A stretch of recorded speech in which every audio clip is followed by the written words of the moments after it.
The Daily Mail just recently exposed an Albanian gangster who has openly run a smuggling ring in the city of Dunkirk. Dubbed the Golden Lion, he earns around $1 million per week just by ferrying migrants to Britain on dinghies. The media released his footage during a secret recording, but the name is not yet known. So let's find out more on this.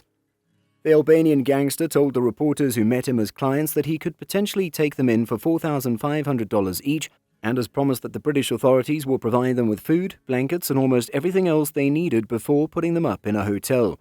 He said, "After that, you can go wherever you want." He's nicknamed the Golden Lion. He makes an estimated $1 million a week sending migrants to Britain on flimsy dinghies. French police captured the Albanian a few hours after meeting with the undercover journalists, only to be released the following day. The news reported he's just one of a string of highly organized trafficking gangs we found in northern France, and one of which has 600 people on a waiting list for places on small boats. About more than 32,000 migrants have crossed the English Channel in small boats so far this year, more than had crossed in the whole year of 2021. Albanians made up about 60% of summer arrivals. The investigation of the British media was joined with the Albanian show Piranha. The hotels surrounding the square in the French city of Paia are packed with migrants waiting for boats, and taxi drivers offer a special fee of €30 to take you to an illegal camp. The increase in the Albanian immigrants has meant that some vendors and cafes in Dunkirk now open on Sundays to cater to the extra customers. Many journalists got to know the Golden Lion, originally from Flora in southern Albania. Moreover, showing how easily people smugglers can outwit the authorities, the Albanian gangster was picked up by French police hours after the police met him, just to be released the following morning to resume his operations immediately. This gangster is just one of a string of highly organized trafficking gangs we found in northern France, and one of which has 600 people on a waiting list for places on small boats. Probably the most shocking investigation also found that gang warfare with frequent gunfights is rife between competitor traffickers who act like mafia bosses battling to control illegal camps as well as launching areas on beaches. There are more than 32,000 migrants who have crossed the English Channel in small boats so far this year, and more that have crossed in the whole of 2021. Albanians accounted for about 60% of arrivals over the summer. The small boat trips are highly dangerous and at times deadly, with 27 migrants, including children, drowning when a dinghy went down off Calais last November. This month, more tragedies were narrowly avoided when dozens of migrants were plucked from the sea off Kent after a boat sank. Only last week, a dinghy capsized off Calais with 57 predominantly Albanian migrants on board, including 17 children, 2 of whom were babies. Many of them needed emergency treatment for hypothermia after being rescued by a French patrol vessel.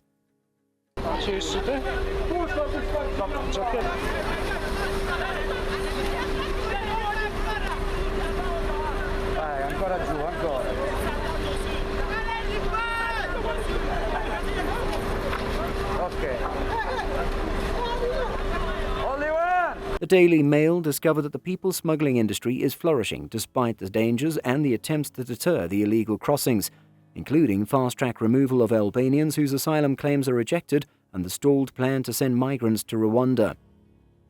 Moreover, to better understand the Albanians' remarkable rise in the UK, one may climb up to the 12th floor of the Gascoigne estate, and from there the skyline of London, where there is much of their cocaine, will be snorted. It stretches west. And in the opposite direction, several miles along the Thames, lie the mammoth container ports where the cocaine is offloaded into multi-kilo shipments. However, it is across the Atlantic to the jungles of Latin America where the story of the Mafia Scriptaire starts. How Albanians came to take over the UK's cocaine market is a lesson in criminal-mindedness, the value of making friends with the world's most dangerous gangsters, as well as the absolute threat of violence. It all began with a business model that was simple in concept but sufficiently bold to subvert the existing order. For years, cocaine's international importers worked individually from its wholesalers and the gangs. The pricing structure varied depending on the drug's purity. The higher it was, the more it cost. These Albanians then ditched the entire model. They then began negotiating directly with the Colombian cartels who control coca production. Huge shipments were arranged directly from South America. The supply chains were kept in-house. The intelligence obtained by British experts revealed that the Albanians were procuring cocaine from the cartels for about $4,000 to $5,500 a kilo, when rivals thought they were getting a good deal using Dutch wholesalers selling at $22,500 a kilo. The Albanians lowered the price of cocaine and increased its purity. More massive consignments were brought into the UK. Moreover, the Albanian effect has profoundly shaped the use, production and economy of cocaine. Also, the drug is at its cheapest in the United Kingdom since the year 1990 and purer than it has been for more than a decade, which has since caused record fatalities. The United Kingdom has the highest number of young users in Europe. More broadly, far more extensive and more frequent drug shipments have been seized entering the country as cocaine production in South America has hit record levels, around 31% in 2016. The competitors to the Albanian gangs like Albanians initially struggled to compete because they had an inferior, more expensive product. Their only option has been to buy substances sourced from the Mafia Inside. There is also considerable evidence that not only are the Albanians working with the 'Ndrangheta, but they have formed the tightest of alliances. Sources say the Italian mafia considers the Albanians as equals. Rotterdam in the Netherlands is known as Europe's largest seaport, with 8 million containers passing through each year. Many arrive via the direct Colombian Express passage before crossing to Harwich in Essex or Hull. Also, the second busiest European port is Antwerp in Belgium, which connects to the Thames port of Tilbury, just 15 miles from Albanians' territory. Still, even the most senior Albanians are caught sometimes.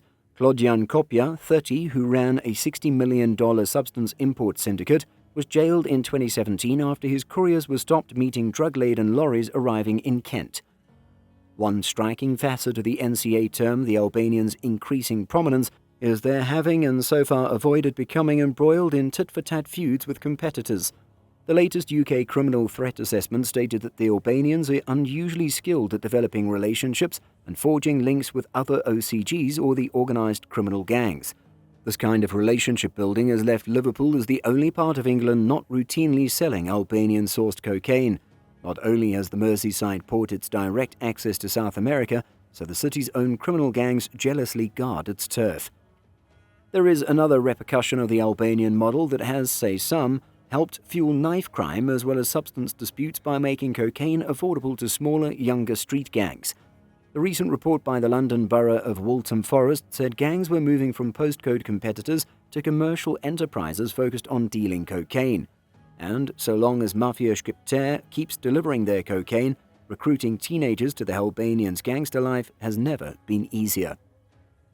What are your thoughts on this? Let us know in the comment section down below. If you enjoyed today's video and found it interesting, then make sure to leave us a thumbs up, and don't forget to subscribe to our channel and click on the bell icon to be always updated with the most exciting content as soon as it's uploaded. Thanks for watching, see you again soon in another video.